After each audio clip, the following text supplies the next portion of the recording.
Jumpa lagi bersama dengan saya, Mr. Sorchan, di dalam channel pengembangan kepribadian atau mentoring self improvement.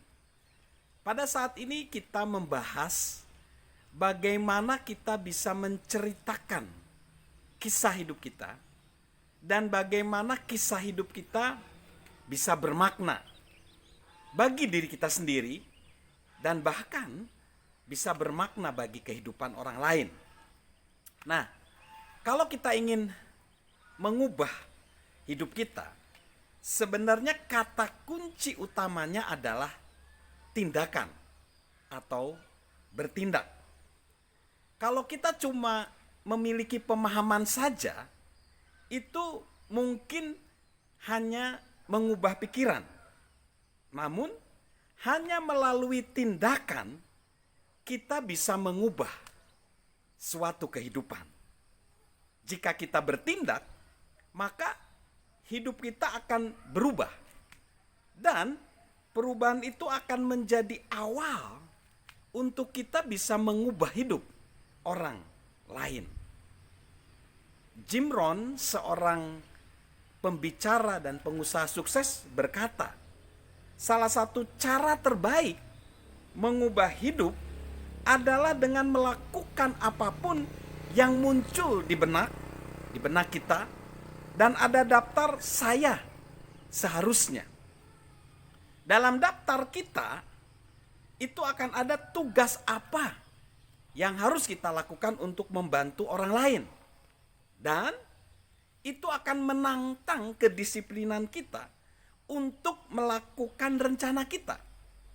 Dan ingat, setiap kali kita memilih tindakan yang sulit, justru itu secara tidak langsung akan mengembangkan, akan meningkatkan harga diri kita, penghormatan diri kita, dan mengembangkan kepercayaan diri kita. Pada akhirnya, nanti kita bisa menganalisis seberapa sering kita menilai dan menghargai diri kita dalam kegiatan apapun. Dan dalam analisis akhir itu, seringkali kita rasakan tentang diri kita lah yang memberikan kepada diri kita lah hadiah itu dapat kita rasakan sebenarnya ke dalam kehidupan kita. Jadi, ingat bahwa bukan pencapaian yang membuat hidup kita berharga. Bukan. Semua diukur dari bagaimana jadinya diri kita setelah melalui berbagai proses dalam hidup. Jadi bukan pencapaian yang membuat kita berharga, bukan.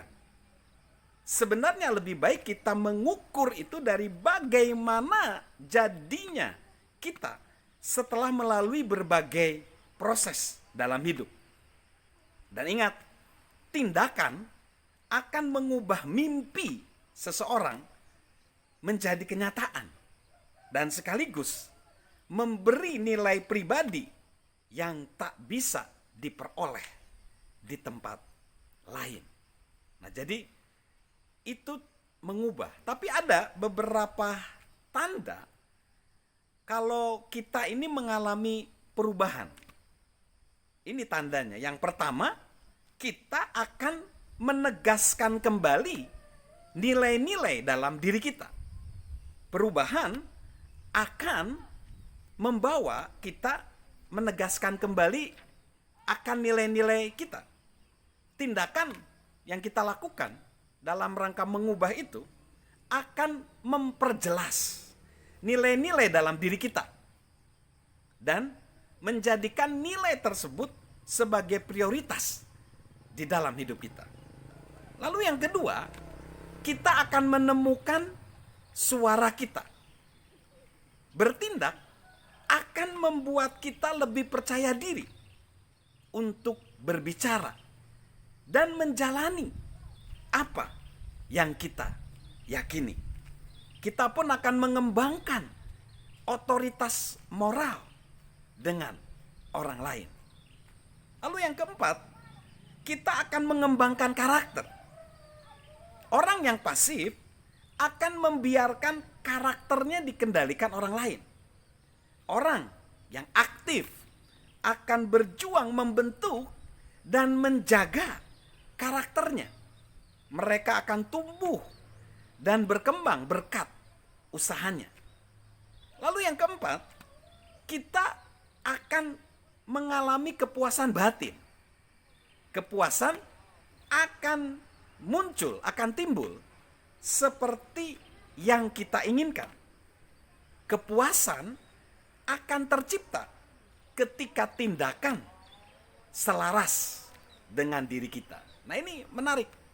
4 hal ini tanda kalau kita ini terus mengalami perubahan.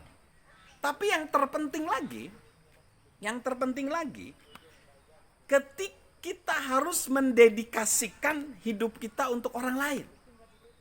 Ketika kita mendedikasikan hidup kita untuk orang lain, kita mulai melihat dunia itu lewat mata orang lain, bukan mata kita sendiri.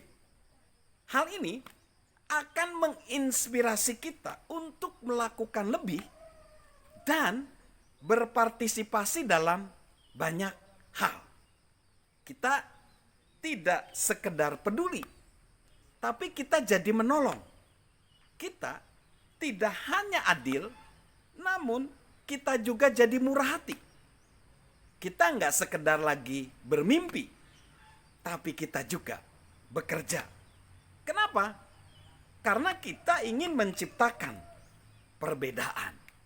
Nah ini, jadi ketika kita mengubah hidup kita, tentunya pengubahan itu, aspek yang terpenting adalah kita juga memperdulikan orang lain.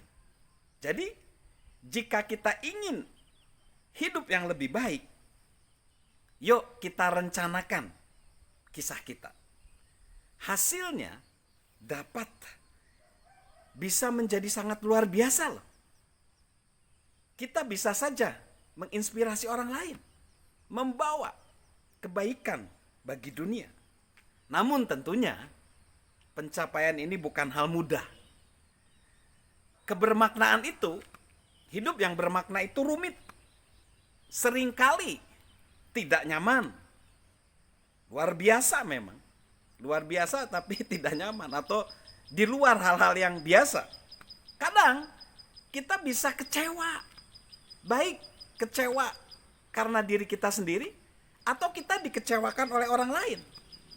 Jadi intinya semua ketidakmampuan kita, kegagalan kita, ketidakmungkinan itu pasti akan menunjukkan kekurangan kita. Nah, antara cerita yang ingin kita tulis dan yang akhirnya tertulis tentunya jadi sangat berbeda. Namun itu nggak jadi masalah. Semua kesulitan itu telah membuat karakter kita berkembang. Semua kesulitan itu menjadi nggak terlupakan. Nah, ketika kisah bermakna berubah menjadi nyata, kita akan muncul sebagai pribadi yang baru. Kita akan muncul sebagai pribadi yang baru. Salam memperbaharui pribadi kita agar kita bermakna. Dari saya, Mr. Sorjan.